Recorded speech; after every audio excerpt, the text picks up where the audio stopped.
Today's podcast is sponsored by the Association of Mature American Citizens. It's the only conservative alternative to AARP. Go to amac.us/Carter. Folks, today I've got former Commissioner of the U.S. Customs and Border Patrol, Mark Morgan.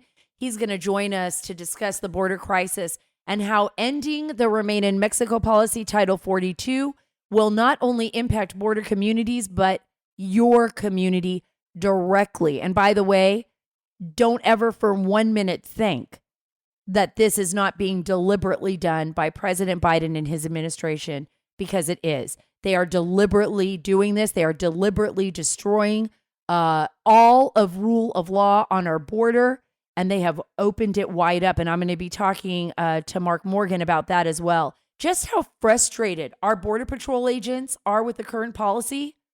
We're going to be playing some clips. And we're going to be talking about that. I'm heading to the border actually this week.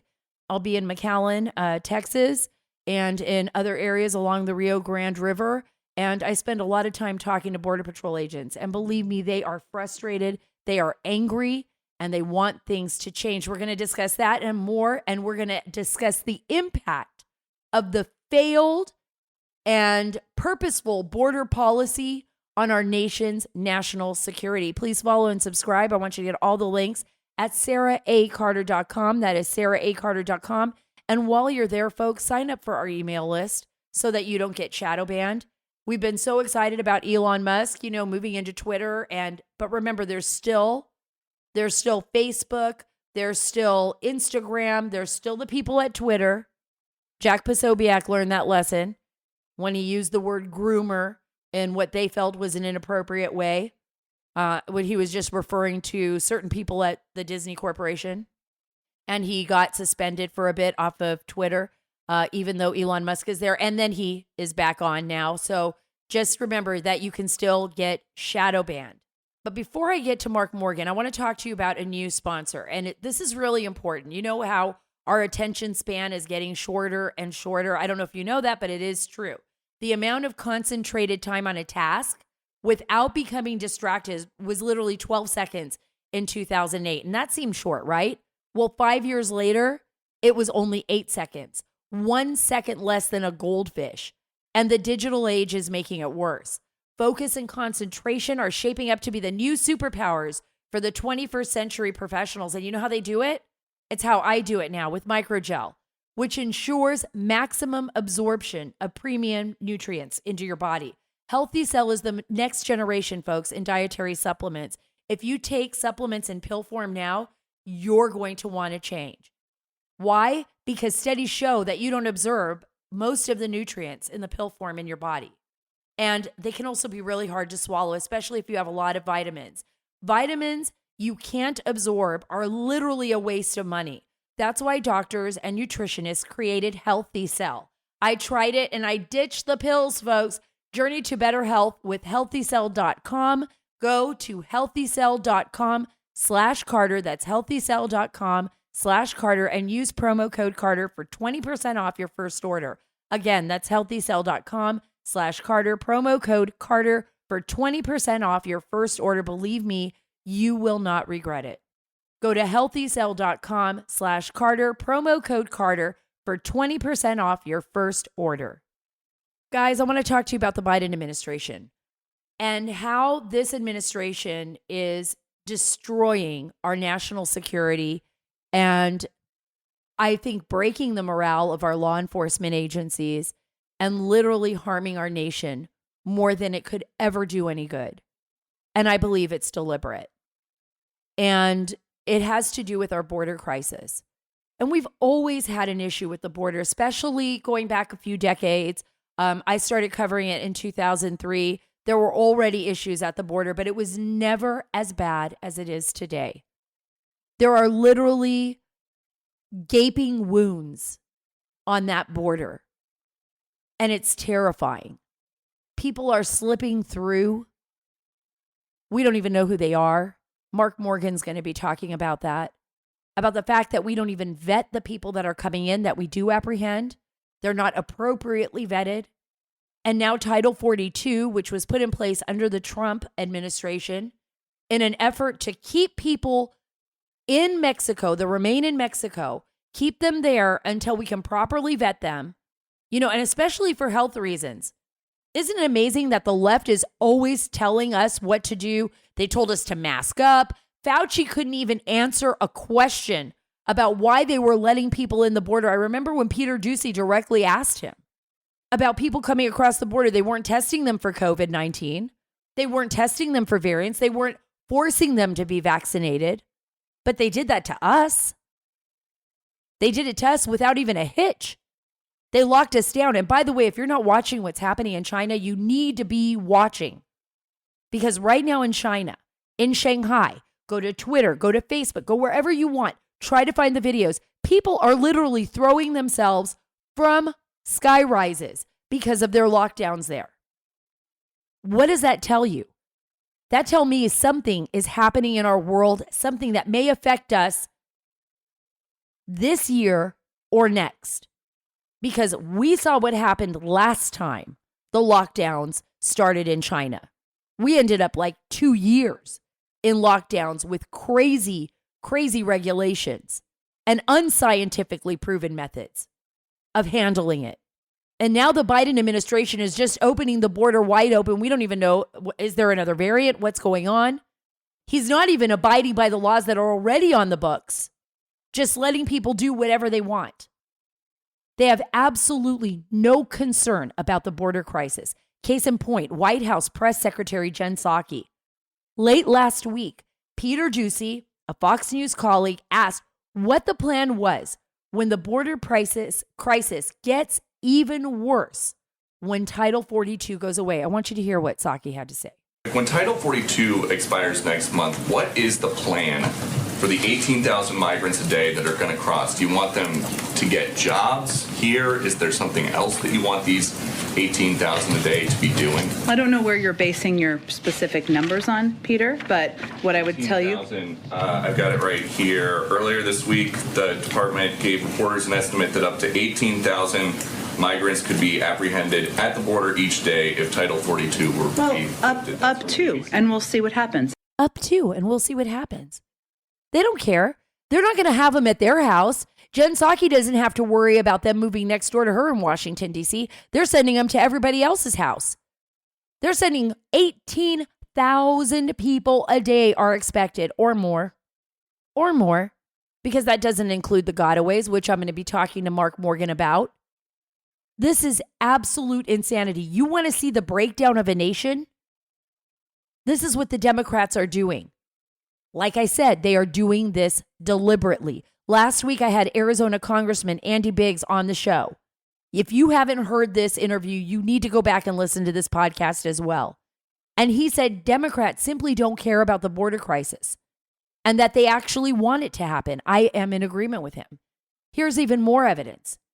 My Congressman Chip Roy in the House Judiciary Committee is ripping into Chairman Jerry Nadler for scoffing about the fears of what repealing Title 42 would do. Listen to this. My colleague from Texas mocked the focus by some of my colleagues on the need to have Title 42, as if it's not causing rampant flow across our border, little girls put in stash houses, getting raped, cartels making $100 million. And then the chairman scoffs. The chairman scoffs when I say little girl getting raped in a stash house. Has the chairman been to the border of Texas? Has the chairman been in the last year to the border of Texas and met with Border Patrol agents, gone down and talked to the people that are sitting there looking at what's actually happening in stash houses? Would the gentleman yield? I'll yield briefly. Yes. And what did you find? No stash houses? The chairman scoffed. Is the chairman saying there are no stash houses with no little girls getting raped in Texas? The gentleman will yield? I will. I am not saying there are no stash houses. I'm not saying little girls not being raped in Texas and in every other state in the union for that matter. Well, then reclaiming my time, when the chairman scoffs, when we talk about the damage being done to this country, with cartels having complete operational control of our border, charging $3,000 to $5,000 a day to come across the border, and little girls getting put into the sex trafficking trade, I think that tells us a lot about where the priorities are of this committee. And I'm getting a little sick and tired of my colleagues on the other side of the aisle scoffing at Texans having to take the brunt of this. Ranchers losing their longtime family-held ranches. Fences getting cut, livestock getting out, people getting abused. And the other side of the aisle just doesn't give a whit about it, as evidenced by the scoff of the Judiciary Committee chairman. Chip Roy is fighting for every single one of you, because this is not just a border issue, guys. This is in your communities. Those drug cartels and those human traffickers don't just stay here in Texas. They don't just stay in Arizona. They don't just stay in California. They go across the country. And these cartels have claimed territory in our country. And they are killing our children. And a lot of the people that are crossing that border, those poor people, the kids that I've run into, you know, Nadler can scoff all he wants and giggle. And these Democrats can, with their smirky little faces, can do whatever they want up there on Capitol Hill. You know why they can do that? Because they don't have to deal with what you and I have to deal with every single day. They don't have to worry about their children going to a public school or having a drug dealer at that school try to give them a counterfeit pill that could be pure fentanyl. And then we get a call later that afternoon from a police officer, like many parents have, that your child is dead and at the morgue. Come identify their body. We are literally being killed. Our country is literally being invaded. And the people that are being trafficked are being abused and used by the worst people on planet Earth. Yes, they are some of the worst people on planet Earth. These are drug cartels. This is not just a Sicario movie. It's not just cool. You go watch it and then you go away. They are literally in our country. And it makes me sick to my stomach. Sick when I see these lawmakers who have been voted into office that think it's funny, that think they could just laugh at it. It's not funny. People are dying. One girl raped is one too many. Look how Jerry Nadler just belittled what Chip Roy said. Oh, it's not like girls aren't being raped all over the country. Is that okay? So we should just continue to allow it to happen? He should be voted out of office. He's a joke. He's a joke. He was a joke during the Russia investigation. He's a joke now. He shouldn't even be there. He's not even helping us. He's not even... In fact, a lot of people should be voted out of office. And that's up to you and I. You guys, midterms are coming up. Listen to what is going on. And look at the people who are really defending you. Man, it made me want to cry. It frustrated me to hear Nadler and that smirky little smirk that he gets and all those guys up there. I just can't stand it. But not all Democrats are like that. Henry Cuellar out here in Texas, he's been fighting the good fight, right? He has been like, hey, we can't do this. We can't remove Title 42. Border Patrol agents out here are speaking out loud. We've got Democrats like Kirsten Sinema out of Arizona, Republican James Lankford of Oklahoma. You know, even if the people are trying to save, even if some of these folks are saying, look, I need to save my career, they're doing it for the right reasons because they represent their constituents. They represent their constituents. And that's what their constituents want. They want a nation that is safe so that their children can walk to school and go to the bus stop without having to be worried about some drug dealer or MS-13 gang member selling them drugs on the street, developed by the cartels in some backwoods room that is going to kill them instantly. Yes, instantly. Because the DEA of the drugs that they have lifted off the street, the counterfeit pills, 40% of them are deadly. Yes, your child will literally be playing Russian roulette. You could literally get that phone call. I've said this before to parents that I've spoken to who asked me to come speak or talk about this issue. I said, if you knew that there was a child predator outside of your school, a child predator, and that your child would be walking home by themselves and encounter that predator, whoever they may be, what would you do? Well, all the dads were like, I would just be there. I would be right up there. I would be at the school. I would kill that guy. I would kill that person. I would take him down. Nobody's going to touch my kid. You know, it's parents, mama bears. That wouldn't happen. Daddy bears. That wouldn't happen. I said that happens every single day. You might not know it, but those drug cartels have brought people into this country to recruit your child in high school, in middle school, to make them an addict, to take their life, That is their goal, to make them an addict. And if they take their life, they don't even care. Your child is nothing more than just some kind of commodity that paid them and then is gone. There are predators out there that are doing this, and it's up to you and I and to everyone to do their job. And that's why I have Mark Morgan on the show. And I want you to hear this interview because I'm telling you, you are going to be part of the solution. You are going to be able to save your child's life. You are going to be able to save our nation. It's you and I together. But before I get there, I want to tell you about a new sponsor. Yes, Eden Pure Thunderstorm Air Purifier. It will bring clean smells back to your home, guaranteed. I've got 3 of them in my house. And right now you can save $200 on 3 units of Eden Pure Oxyleaf 2 Thunderstorm by using what? The promo code Sara, Sara3. That's all you got to do. SARA3, and you will get 3 units of Eden Pure and save $200. The Eden Pure Thunderstorm Air Purifier's proven oxy technology will quickly destroy viruses, odors, mold, and mildew, and so much more. And believe me, I have them in my house, and it smells great. It takes away all the smells, dog smells, any kind of food smells, anything at all. Right now, you can save $200 on an Eden Pure Thunderstorm 3-pack with the promo code Sara. That's Sara3, Sara, S-A-R-A, number 3. Get full coverage for your kitchen, office, bedroom, or anywhere else you want to get rid of odors. Go to EdenPureDeals.com and put in the discount code Sara3 to save $200. I'm so happy to have Mark Morgan on the show. He's the former Chief Operations Officer and Acting Commissioner for U.S. Customs and Border Patrol, and he's a great patriot and has worked hard. Thank you so much, Mark, for being on the show today.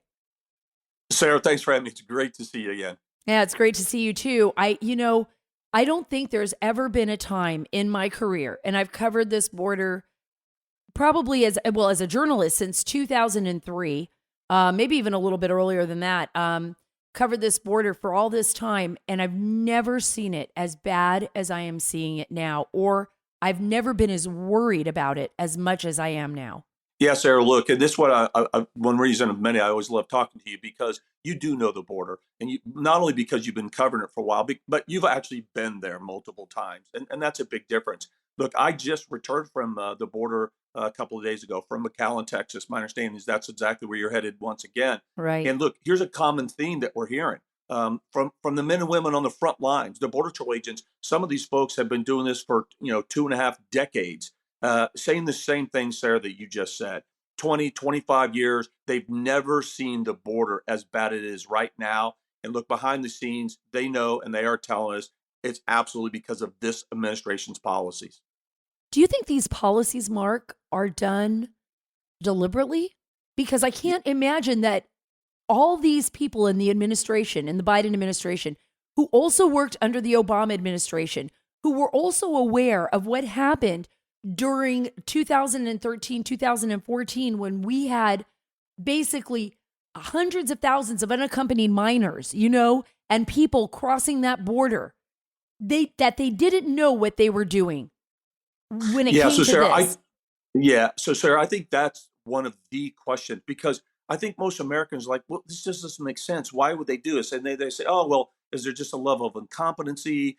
No, look, this administration has opened the borders by design. Look, if you go back before the election, when I was still commissioner, they were saying exactly what they were going to do. They were going to open the borders. They were going to dismantle and end all the effective policies that we had established under Trump. And that's exactly what they've done.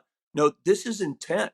And I've been doing this for 35 years. I've served under 6 administrations, both Republican and Democrat. At the end of the day, I can draw no other conclusion, but they're doing this because of a perceived political gain. Because keep in mind, there's 2 major things. One is illegal aliens are counted as part of the census now. So they're playing the long game, and they think they're going to get a redistricting of House seats and a bump up. And then the other political benefit they believe in is that every single illegal alien that they find a pathway to citizenship, they believe is going to equate to a Democratic vote. So unfortunately, I can draw no other conclusion why they have opened our borders and opened our borders up to a vast set of threats impacting our country is that they see a perceived political benefit, and it's absolutely disgusting. Just for perspective, Mark, what were the numbers before the pandemic? I mean, they were very low compared to what we're seeing now, right? Yeah, look, the last year of the Trump administration, the entire year, what was just over 400,000 apprehensions, 400,000 encounters. In the first fiscal year of this administration, we saw that quadruple. I mean, it was almost 2 million encounters in the first 12 months of this administration. And right now, let's go to fiscal year. This fiscal year is on pace to even make that look like, pale in comparison. And and look, we could go on and I could cite the policy that we're working on the Trump administration that this administration dismantled from day one, and they continue to. Let's talk about prosecutorial discretion, because you and I have talked about this before, and that memo that went out that's going to allow basically to give the discretion up to the prosecutors to lessen the charges on anybody who's crossing the border. Can you explain how dangerous that is and why the public should be aware of that? Yeah. So look, a PD we call it, right? Prosecutorial discretion is that's all about consequences. And Sarah, we've talked about it before. In our justice system, there's a continuum. You've got legislators who legislate and produce law. You've got law enforcement that enforces it, and then you have prosecutors and judge who are responsible for prosecuting and then handing down the sentences. If any one of those areas fail for a variety of reasons, the whole system fails. And in this case, basically what they're using under the umbrella of prosecutorial discretion is to not prosecute, is to look for as many reasons as possible to not only not prosecute and hold those responsible that illegally enter our border, but also the ones that are driving it, the smugglers. I'll give you a quick example. Basically, if you're a 16-year-old or 17-year-old that's part of being a smuggler, they're not prosecuting you. Although we know that the cartels intentionally exploit that, they know that, so they're using social media to get U.S. citizens, 16, 17 years old, to smuggle busloads and carloads of illegal aliens in, knowing they're not going to get prosecuted. I was so stunned by that because I heard it first from my niece. I was talking to my brother's daughter, and she said, "Have you been looking at Snapchat?" And this was over a year ago, Yeah. right? And I said, "What do you mean looking at Snapchat for what?" She goes, "About the people that are recruiting young teenagers in Arizona and in Texas to pick people up, and they're paying them. They're paying them to drive illegals, from I-90 or I-10 up into this city, and they'll pay them good money, like $1,000." You're absolutely right. Look, you've got these minors, U.S. citizens, 16, 17 years, coming from Austin, Dallas, that are coming all the way down because, as you said, it's good money. But look, it's horrific. Not only are there no consequences for them, but lawfully, but guess what? There are deadly consequences. Again, I just got a brief 3 days ago from Texas DPS, and they showed us video of yet another of a couple of thousand vehicle pursuits where, again, a U.S. minor was driving a vehicle, running from police. He crashed and killed several migrants in the back of the vehicle. And that's not an anomaly. That happens on a regular basis. This is what I don't get, and we know there's a humanitarian crisis at the border. I've covered it for Fox. You've been there. We've seen the people that are physically ill, visibly ill, children that are coming across the border without any parental guardians that are probably the victims and more than likely victims of sex predators and abusers. But we also have a serious national security concern. I mean, there is literally, and I've seen it up at Big Bend, seen it at McAllen, seen it on the Rio Grande, seen it in Yuma, Arizona, but there is an invasion happening in our country, and we have not been able to vet these people coming over. Yeah, Sarah, look, everything you just said is spot on, and there's a couple of very significant things. First, let's talk about the former, the issues with respect to the migrants themselves. This is what I say. Open borders, the open border policies of this administration, they're not just jeopardizing every aspect of our nation's safety, health, and national security, as you said, but it's also the worst thing you can do for the migrants themselves. Look, under this president, under this secretary, there have been more dead migrants, yes, dead migrants found trying to illegally enter our borders than ever that's been recorded. As you said, if the numbers increase exponentially from just a few 100,000 to millions, Think about the number of young women and children, as you said, that are now being sexually exploited and abused on their journey. That's gone up. You don't have to be a rocket scientist to understand that. Also, the migrants, the victims of trafficking. The trafficking has expanded exponentially because we've gone into millions now of illegal aliens coming across the border. And the exploitation doesn't stop once they reach the United States. We could go on and on. So you have the detriment to the migrants themselves, but then let's talk about the invasion. And look, it's not, here's another misnomer, is this is about border security. Illegal immigration is just one of a subset of a vast set of threats that we face. But when you open your borders up to one crisis or one threat, you're opening your borders up to all the threats. In this case, illegal immigration. The cartels use the illegal immigrants themselves to invade this country with a whole host of threats, including drugs. They use the migrants as distraction techniques, knowing that the Border Patrol agents are going to respond, as you said, provide the humanitarian assistance, leaving our borders wide open to the left or right. Drugs are pouring in, gang members are pouring in, criminal aliens are pouring in, and an increase a risk to our national security vulnerability. And real quick, and here's why I can say this. I'll give you just one statistic. We call it gotaways.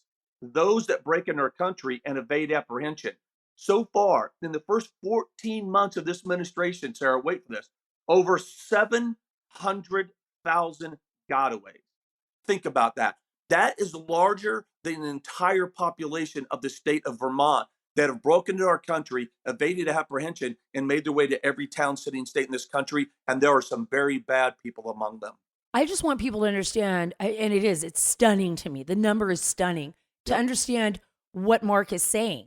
He is saying these are the people that we did not apprehend. These are a subset, another subset of people that have disappeared into our nation, come across the border and disappeared into the fabric of America. And they can be from anywhere in the world. And we know, Mark, don't we? Based on information that's come out of Border Patrol under this administration, leaked or purposefully put out there, that terrorists have moved through this border, that they have been apprehended people linked to terrorist organizations, right? Well, so what we call is to make sure that we're not being hyperbolic, is what they've done is, the information I have is, this administration in the first 14 months have apprehended 16 illegal aliens on what we call the FBI's terror screening database. So they're not categorized as KSAs, known or suspected terrorists, but they are on the TSDB, which says they have some derogatory information that these individuals somehow are connected to terrorist organizations or financing of. And so it's bad, though, Sarah, that's bad. And that's 16 that they've apprehended. They've also apprehended almost 20,000 criminal aliens, murderers, rapists, and pedophiles, and aggravated felons. Now think about that. That's who they've apprehended. Let's go back to the 700,000 gotaways that, as you said, I think I'm going to start using that have then made their way into every fabric of the U.S. That's absolutely correct. I mean, Sarah, how many rapists and murderers and pedophiles and gang members are among the 700,000? If they've apprehended 20,000 of some, and I don't mean this in a disparaged way against Border Patrol, because they're not able to do their job. Many of those they've come across, they've stumbled across. So if they've apprehended 20,000 criminals, think about how many criminals are among the 700,000. Right, and we can't vet them. I tell this to people all the time. We know nothing about them. Right. Yep. And you've traveled the world, Mark. I've traveled the world. I've spent a lot of time covering, wars and war zones and in areas of the world where the government is basically non-existent in some countries or non-functioning. Right. How do we check on the people that we even apprehend? Even if I get someone from Somalia, how would I know that the person that I have apprehended, I'm just using Somalia as an example, not for any other reason other than special interest aliens, people coming from countries like Yemen or Afghanistan or other parts of the world, Bangladesh, where we consider them SIAs. How would I even be able to vet these folks? So, Sarah, again, you're spot on. And your listeners really need to understand that everything you just said is absolutely correct. So let's talk about those SIAs. So I talked about those on the FBI's terror screening database. SIAs are individuals that we may not have specific derogatory information on, but they came from a country that we know supports and or facilitates terrorist operations. So SIAs, that they apprehend thousands. And to your point, This is another misunderstanding of a lot of American people that I think this administration does by design. It's not just Mexico. It's not just Central America. Sara, you're absolutely right. The first 14 months, this administration apprehended illegal aliens from 157 different countries. 157. And you are correct. It is impossible to think that individuals from 157 different countries that you said, not all countries are like the U.S. And so if the American people think that when you're getting hundreds of thousands each month from 157 different countries, that we can get criminal records from their home country, no, it's a joke. It doesn't happen. Not only do we have the 700,000 gotaways, but the millions coming across that we do apprehend and we release in the United States intentionally, Sara, as you said, we do not know anything about them. You know, back in January, there was a leaked video, and Border Patrol agents were so frustrated when DHS Secretary Alejandro Mayorkas, visited the border. And I remember being down there. The video leaked. We got the video of the agents getting into a heated discussion at that time with a Border Patrol chief, Raul Ortiz, who is also, I believe, just trying to do his job, but is up against just the most challenging administration that any of our law enforcement officials have had to deal with. I want you to listen to this clip right here. And I get it. You come to work, you're frustrated, you're upset because you didn't get the desired outcome that you want. Doesn't mean you give up, right? I know you're not. That's why I'm saying we don't give up. We stay focused. We continue to do the job and the mission that we signed up for. Right? We all signed up for it. We all raised our hand. It's kind of hard to say that. To defend the Constitution, not the It's not hard to say it. It may be hard for you to say it, but I've been doing this for 31 years. It's not hard for me to say it. Every day I wake up and I'm committed to this organization and I'm committed to each one of y'all. We say the same thing, but it seems like the policy's kind of. Then you keep releasing because you're getting bogged down in the policies and the politics. You can't say illegal alien. What's that? We can't even say that. That's why Chief Scott left. You just said it. You can't. Is anything going to happen to you? No. You just said it. The whole generation. Why are you guys getting caught up in semantics? Right? There's a mission out there to be. There's a mission out there to be had, guys. And we can sit here and argue about it till we're blue in the face. Right? I've been doing this job as long as y'all. That's the problem. What's that? That's the problem, Chief. For evil to triumph is for good men to do nothing. I can't hear you. For evil to triumph is for good men to do nothing. That's exactly what's happening here. Good men are doing nothing. You're allowing illegal aliens to be dropped off in communities. You are doing something. No, sir, we're not. You are. You're rescuing people every day. You're taking fentanyl off the streets every day. You're taking methamphetamine under this criminal aliens off the streets every day. day. The highest fentanyl death in the history of our country. In 1 year, in this country. You know, we've made more fentanyl seizures already this year than we made last year. How many have we not captured because we're focusing on expanding? I don't know. And that's the problem. And we're working on it. Where's the results? We don't have results. It's so frustrating to hear that, Mark, and to know that's Sara, what I hear all the time. And they're right. Yeah. You know what I thought about when I heard this again, though, and I didn't think about it before, but the way these Border Patrol agents feel. They feel like we make arrests and then we let them go. We send them off to ICE and then ICE releases the people into the country. So they are putting their lives a lot of times on the line, their jobs on the line. And they love what they do, but they feel like it's for nothing. Yeah, Sara, that's exactly right. Look, I like that clip because, you know, we may have a little bit different opinion of the Chief Raul Ortiz. So I think he's sold out. If you listen to that clip, that Right. man, that was a worst example of leadership, because what you saw a leader doing there, what was he doing? He was interrupting them. He was talking loud. He was aggressively approaching them. He wasn't letting the men and women talk. He should have sat there quietly and listened to them. And then what he didn't do, Sara, he wasn't honest with them. Yeah, they're not getting wrapped up in policies. He accuses them of getting caught up in semantics. This isn't semantics, and policies are important. They should know, because they had the policies under the Trump administration so that they could do their job to secure the border and protect the American people. That's their job, and they know that those policies have been removed from them, and they can no longer do their job. They are being relegated to to Uber drivers, to a federal travel agency. And they know, and here's another false narrative real quick. The chief tried to do it. Again, carrying the water of the secretary. Well, look at all the drugs we seized. And what did the agents say back to that? Because they know, Sarah, they say it's not about what we seize. It's about what we don't seize. And fentanyl is the highest killer of adults from 18 to 45. These agents know it. And they know that it's not about what they seize. It's about what's getting through that's killed 100,000 Americans because our borders are wide open. And this chief ignores them. He talks over them. He's just carrying the water of this administration. Unfortunately, I believe he's really disgraced himself and his legacy. And look, and we haven't even talked about the issue with the horse patrols being accused of whipping. I was just going to ask you about that. I mean, and the fact that just they're not even what they did to those Border Patrol agents out in the Rio, and how they were insulted by President Biden and the administration, even to this day, is unbelievable to me. What about that report? I mean, they finalized the report. Yep, months ago. Look, I've done tours in organizations, Office of Personal Responsibility, including Customs and Border Protection. That report was done a long time ago. It's being set on. And let's not forget, the president, he didn't just chastise them. He said, remember, quote, they will pay. The president of the United States. We had a secretary that was a former prosecutor that knows better. You should not be commenting on investigation before the investigation has already begun. But he already scapegoated them. He already chastised them. He vilified them. He absolutely ruined their careers and their reputation. And meanwhile, Chief Ortiz, what did he do? Sarah, he remained silent.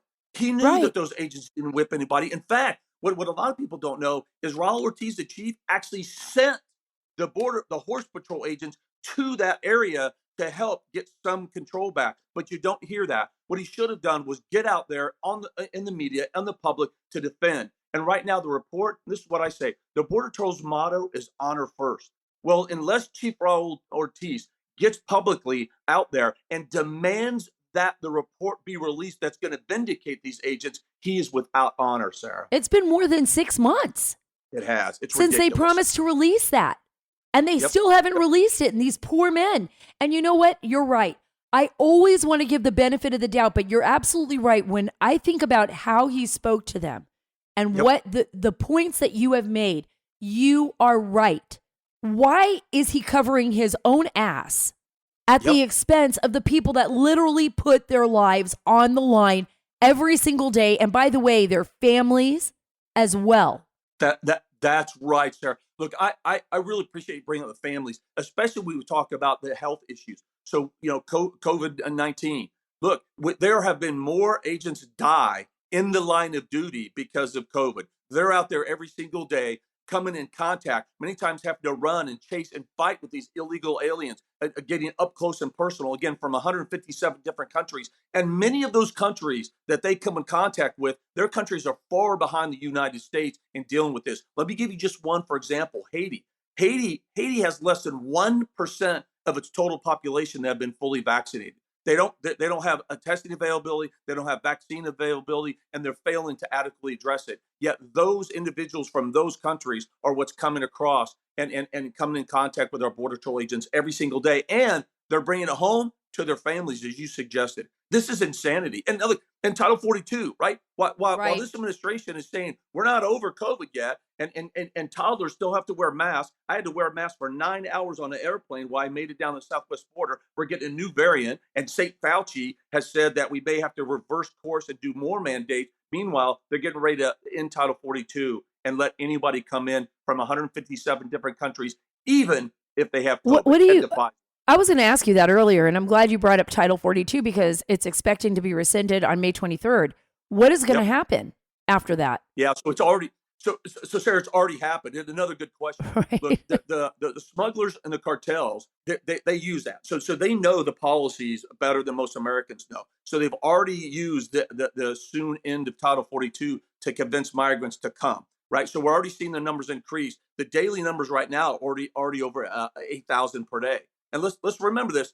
Secretary Jay Johnson, when Deputy Secretary of DHS was then Alejandro Mayorkas under the Obama-Biden administration, said 1,000 was a bad day. We're at 8,000 now. The numbers are increasing. So we're already seeing the ramifications of the talk of Title 42 ending. But once it goes away, you're going to see those numbers, at least temporarily, skyrocket to numbers that is just unmanageable. And they're already massing on the Mexico side right now, waiting for Title 42 to go away. And you're going to see this temporary tidal wave on top of the crisis we already have. I stole Senator Kennedy's line when he says, once Title 42 goes away, it's going to be like the Hindenburg crashing into the Titanic.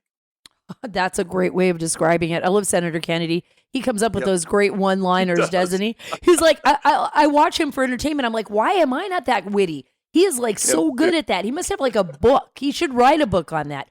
But before I let you go, Mark, I want to talk about one more thing. And you and I have said this, and I'll let you wrap it up here because I think for our listeners, I think this is such an important and valid point.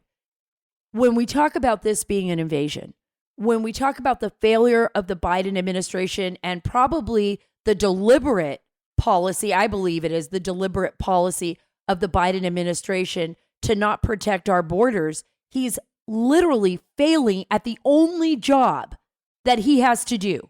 The main job of the president of the United States is to defend our national security, and he is failing to do that. Yeah, Sarah, again, I think you're spot on. I couldn't have said it better myself. Look, the Constitution is very clear. They call it the Guarantee Clause. And in that, it says that the President of the United States has the responsibility under the Constitution to protect the states, protect this nation from threats from outside our country. He has abdicated that responsibility. Again, this is about border security and that constitutional responsibility. This is not about illegal immigration. That is a subset of the vast set of threats that we face. And illegal immigration, when you're talking about the degree of we're experiencing right now, millions.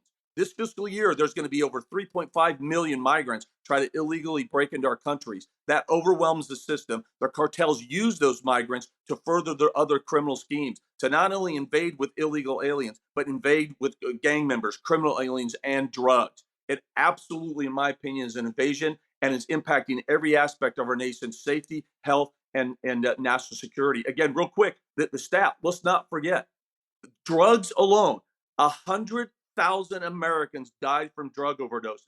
That's more than all the Americans that have died with all the terrorist attacks, the Vietnam, Afghanistan, and Iraq wars combined in this country in a 12-month period. And it's also the leading cause of death, fentanyl, of adults between 18 and 45. And where does 98% of fentanyl come from? Our wide open southwest border. Americans got to wake up. Thanks for bringing that home, Mark.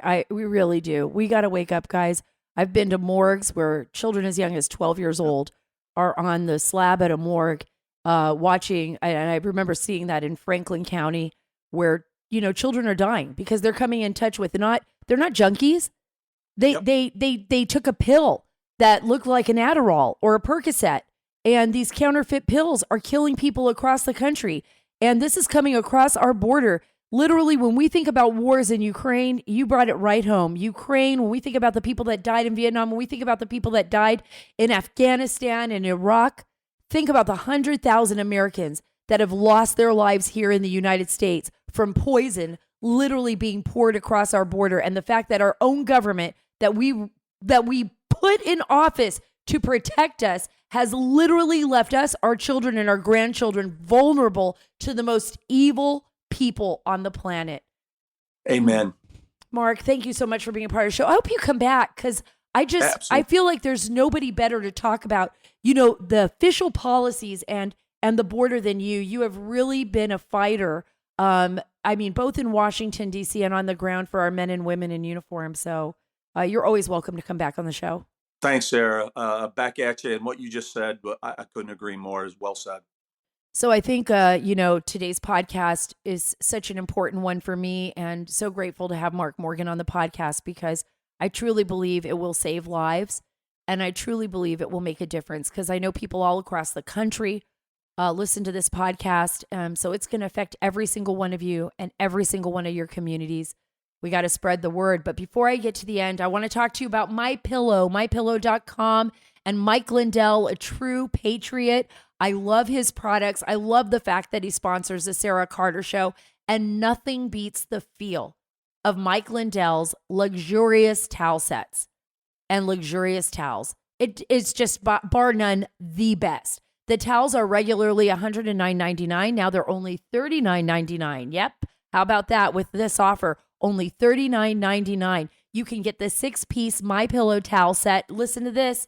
Cotton grown in the USA. Other towels feel good, but they don't absorb the way MyPillow does. Every MyPillow towel is made from proprietary technology that makes them highly absorbent and soft to the touch. For a limited time, get the MyPillow 6-piece towel set, regularly $109.99 for only $39.99 with the promo code Carter. And by the way, you get a 60-day money-back guarantee. Visit mypillow.com/Carter or call 1-800-685-7221. You'll also find deep discounts on all MyPillow products, including the MyPillow mattress topper, which I have, MyPillow Giza Dream Sheets, and so much more. Get your 6-piece MyPillow towel set for only $39.99 today at mypillow.com/Carter or call 1-800-685-7221, mypillow.com/Carter. So I want to leave you with this. I believe in our nation. I believe in each and every one of us. And I believe that together we can make a difference. We know this. We know this based on history. And everything that Mark Morgan told you about today is so spot on. It's so true. It's frightening. That's why we have to pay attention. That's why we have to stop doing what we're doing sometimes and just take a moment to say, what can we do that goes beyond ourselves, that will help our nation and, in effect, help our families and our children? We will save lives. I can't even begin to tell you how many parents I've spoken to. It just breaks my heart that will never see their child again, or how many children will never be able to feel the warm embrace of their mother again or their father again because of the drugs that are pouring across that border, or because of the criminals that have come across that border. And the Democrats don't seem to care right now. This Biden administration does not care. I have pointed out the Democrats that do care. The ones like Kirsten Sinema and others like Henry Cuellar, people that are fighting the good fight. But we have to pay attention to what's happening there. I don't want one of you anywhere in this country to ever suffer what I have seen some parents suffer. Or I don't want children to suffer what I have seen other children suffer. And that's going to take all of us doing our job and holding our lawmakers accountable so that guys like Representative Gerald Nadler can't use their smirky little faces and hide behind their houses in Washington, D.C. or live in their bubble. We have to hold them accountable too. And we have to hold ourselves accountable and continue the fight because our children, our country, and our grandchildren, and by the way, we deserve that. God bless you and God bless our great nation.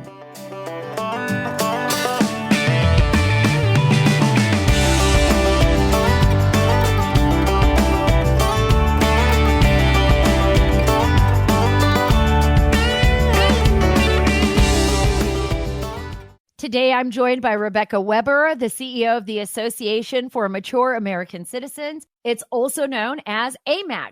Can you share a little bit with the audience about your father, Dan Weber, and how he founded AMAC and why? My father formed AMAC after he recognized that the AARP really was not representing his values, and those values were really faith, family, and freedom. And my father believed in America's greatness. He believed that there was what he described as a cultural shift occurring in our country.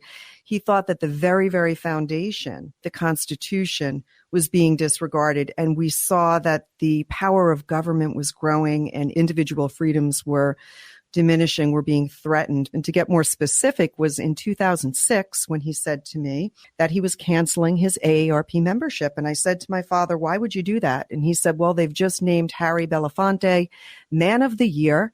And he went on to say that Harry Belafonte had commented to Hugo Chavez saying that George W. Bush was the greatest terrorist threat in America. And my father said something is wrong with that. So he saw the AARP make this sharp left turn. And that was when he said, let's form AMAC. And I said, let's do it. Rebecca, thanks so much for being with me today. I'm honored to have you and AMAC as a sponsor for the Sara Carter Show. For more information, folks, visit amac.us/Carter. America overwhelmingly disapproves of President Biden on every major issue, so of course he's trotting out new gun control regulations. And persistent teen hopelessness is skyrocketing. What's responsible for this crisis and what can be done about it? I'm Greg Corombos. Join Jim Garrity of National Review and me each weekday for the 3 Martini Lunch podcast. We'll give you the good, bad, and crazy news of the day for conservatives, and hopefully a lot of laughs too. Join us. Follow the 3 Martini Lunch on Apple, Spotify, or wherever you get your podcasts.